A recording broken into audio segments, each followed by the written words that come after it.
एक बेईमान दुकानदार अपने सामान को सिर्फ 8% लाभ पर बेचने का दावा करता है, लेकिन 1 किलोग्राम के स्थान पर 900 ग्राम के बाट का प्रयोग करता है।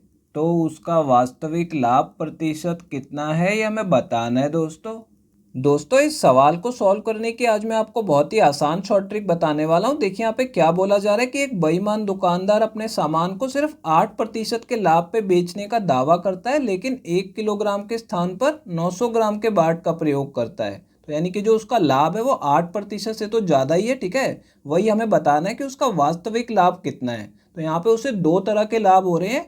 एक तो वो सामान को 8% बढ़ा के बेचता है, यानी तभी उसे 8% का लाभ होता है। और दूसरा लाभ उसे कहाँ पे हो रहा है, जो वो वजन में गड़बड़ी कर रहा है, ठीक है। तो यहाँ पे देखिए इस रेशो मेथड से हम सॉल्व करेंगे तो पहला लाभ उसे कितना हो रहा है। यहाँ पे मान लीजिए उसने 100 रुपये की वस्तु खरीदी, ठीक है, और उसे 8% के लाभ पे बेचा, तो यानी कि उसका विक्रय मूल्य कितना हो जाएगा, सेलिंग प्राइस 108 हो जाएगा, ठीक है। तो ऊपर मैं लिख देता हूँ, ये उसका CP हो गया और ये उसका सेलिंग प्राइस हो गया, ठीक है।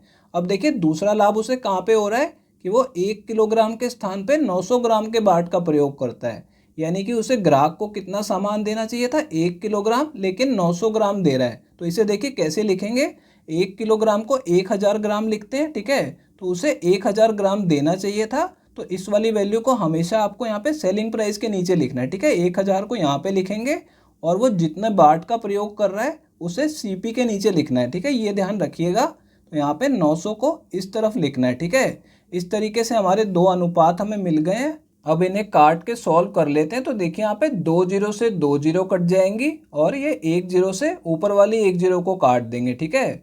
अब देखिए 9 से इसे काटेंगे तो पहले तो ये 1 पे कटेगा और फिर 1 शेष बचेगा तो 18 हो जाएगा, फिर ये 2 पे कट जाएगा, ठीक है।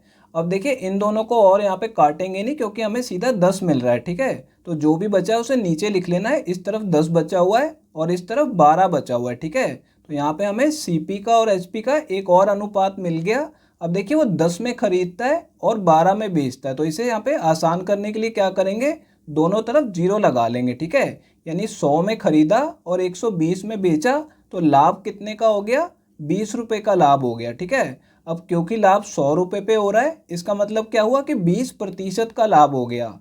तो उसका वास्तविक लाभ कितना है, 20% है। तो दोस्तों ये हमारा इस सवाल का आंसर आ गया है। ये तीसरा ऑप्शन करेक्ट है।